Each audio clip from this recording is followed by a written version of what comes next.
suatu materi yaitu mengenai warisan peradaban dinasti Umayyah dan akhir kekuasaannya. Untuk pembahasan selanjutnya, selamat menyaksikan. Warisan peradaban dinasti Umayyah. Sebelum masuk ke topik mengenai dinasti Umayyah, alangkah lebih baiknya kita ketahui dulu apa itu pengertian dari warisan dan peradaban tersebut. Warisan merupakan sesuatu yang ditinggalkan oleh orang-orang terdahulu, baik itu berupa aset, ilmu pengetahuan, seni bangunan, arsitektur, dan lain-lain yang tentunya masih bisa kita rasakan hingga saat ini. Lalu ada peradaban. Peradaban biasanya sering digunakan dalam teknik-teknik halus kebudayaan, contohnya seperti seni rupa, seni ukir, dan masih banyak lagi. Nah, di sini kita akan membahas mengenai warisan kebudayaan yang ada pada masa dinasti Umayyah. Dinasti Umayyah merupakan negara atau kepemimpinan adik kuasa yang ada pada saat itu, di mana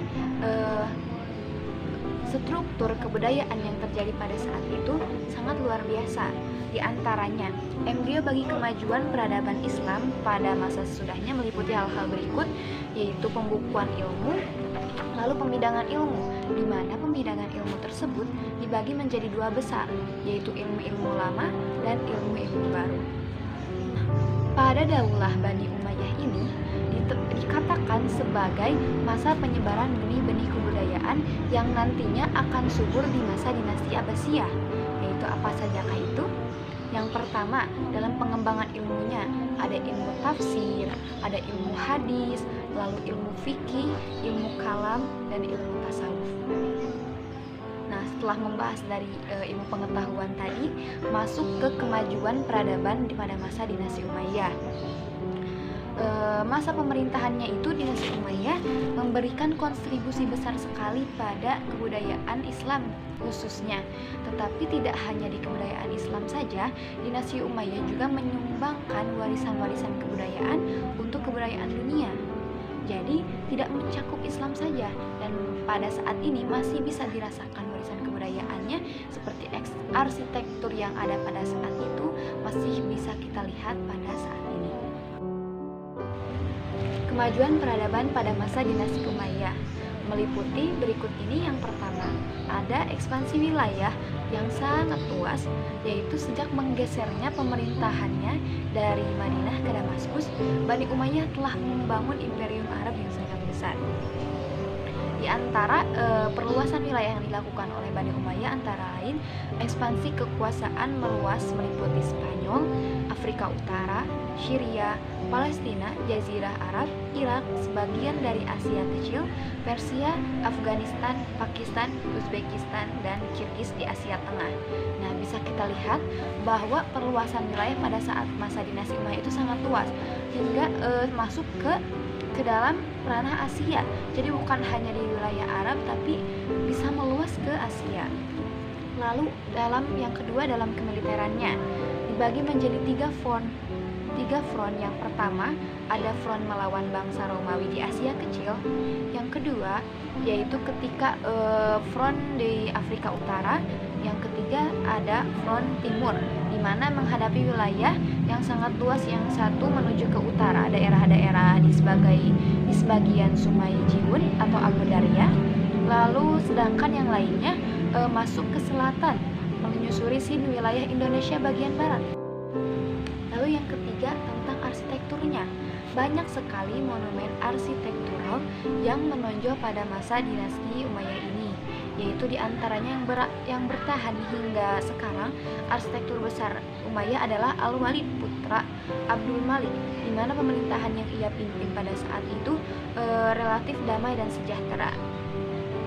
Beberapa arsitektur yang ia bangun pada saat itu diantaranya masjid yang indah dan megah, contohnya Baitul Maqdis yang terletak di Palestina, dan juga ada Kubah Asy-Syakhra yaitu kubah batu, dan masih banyak lagi, seperti juga Masjid Al-Haram yaitu Masjidil Haram yang saat itu diperluas oleh kekuasaan Bani Umayyah, lalu dipercantik dan diperindah lagi sehingga pada saat ini kita bisa menyaksikannya. Walaupun dengan bertambahnya zaman terjadi beberapa perubahan dan dalam arsitekturnya. Jadi pada saat itu dipercantik, hingga saat ini masih terjadi perubahan dan pertambahan arsitektur lain guna memperindah Masjid Al-Haram tersebut. Lalu peradaban-peradaban lain yang dilakukan pada masa dinasti Umayyah itu, atau kegiatan-kegiatan besar yang mereka agungkan pada saat itu, yang mereka tumbuhkan pada saat itu, diantaranya ada pembenahan administrasi pemerintahan, keadilan, perdagangan, kerajinan, reformasi fiskal, bidang seni dan sastra, serta sektor pendidikan. Nah, setelah membahas mengenai warisan peradaban pada masa dinasti Umayyah, tibalah dinasti Umayyah pada akhir kekuasaannya, yaitu kemunduran dan kehancuran dinasti Umayyah.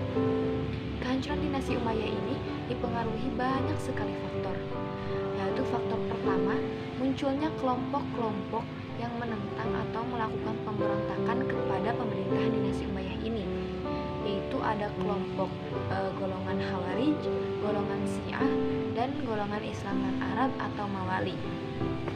Yang pertama ada golongan Khawarij.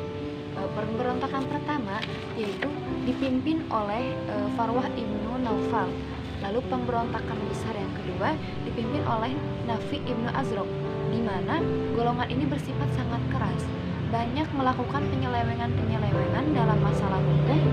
Lalu mereka itu menghalalkan pembunuhan anak-anak dan mengkafirkan orang-orang yang tidak mau berperang, dan menganggap harta benda orang-orang yang menentang terhadap mereka itu halal bagi mereka. Tetapi pada masa pemerintahan Umar bin Abdul Aziz, pemberontakan kaum Khawarij ini semakin berkurang karena pemerintahan Umar bin Abdul Aziz itu sangat arif dan bijaksana, di mana beliau mengayomi setiap masyarakatnya, berbeda dengan pemerintahan yang dilakukan oleh pemimpin-pemimpin sebelumnya. Jadi pemberontakan Khawarij ini berkurang karena pemimpinnya yang arif dan bijaksana.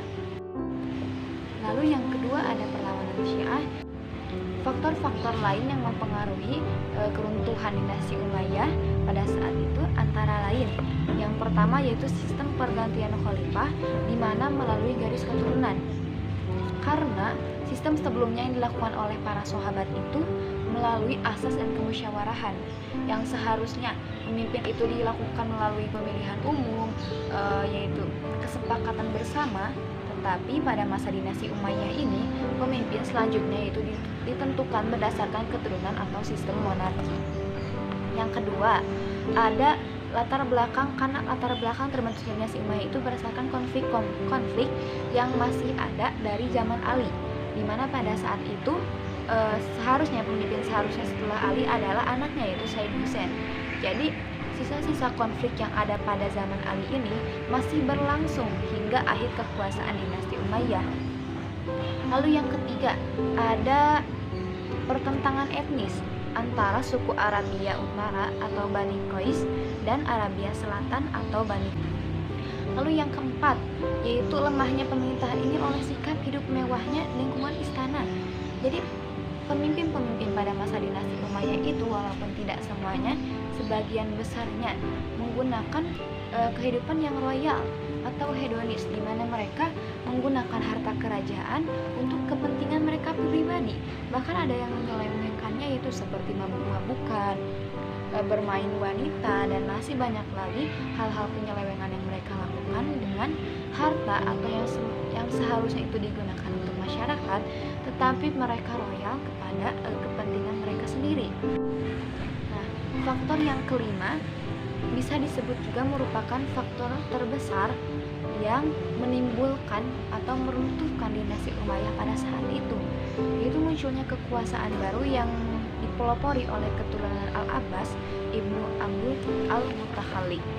Bisa disebut ini awal munculnya masuknya dinasti Abbasiyah. Gerakan ini mendapatkan dukungan penuh dari Bani Hashim dan golongan Syiah. Jadi Bani Abbasiyah saat itu sangat kuat karena di mana golongan Syiah kan menentang Bani Umayyah, tetapi dalam hal ini mereka itu membantu atau mendukung dinasti Abbasiyah untuk merebut kekuasaan Bani Umayyah. Lalu akhirnya pada tahun 750 Masehi, dinasti Umayyah digulingkan oleh Bani Abbas yang telah menyusun kekuatan baru yaitu Marwan bin Muhammad, khalifah terakhir Bani Umayyah, melarikan diri ke Mesir yang kemudian ditangkap, dibunuh di sana. Jadi pada saat itu Marwan bin Muhammad, yaitu khalifah terakhir dari Bani Umayyah, melarikan diri ke Mesir karena tidak bisa melawan perlawanan yang dilakukan oleh dinasti Abbasiyah pada saat itu. Lalu setelah beliau melarikan diri ke Mesir dan akhirnya tertangkap dan dibunuh di sana, maka berakhirlah kekuasaan dinasti Umayyah ini yang berlangsung selama kurang lebih 90 tahun.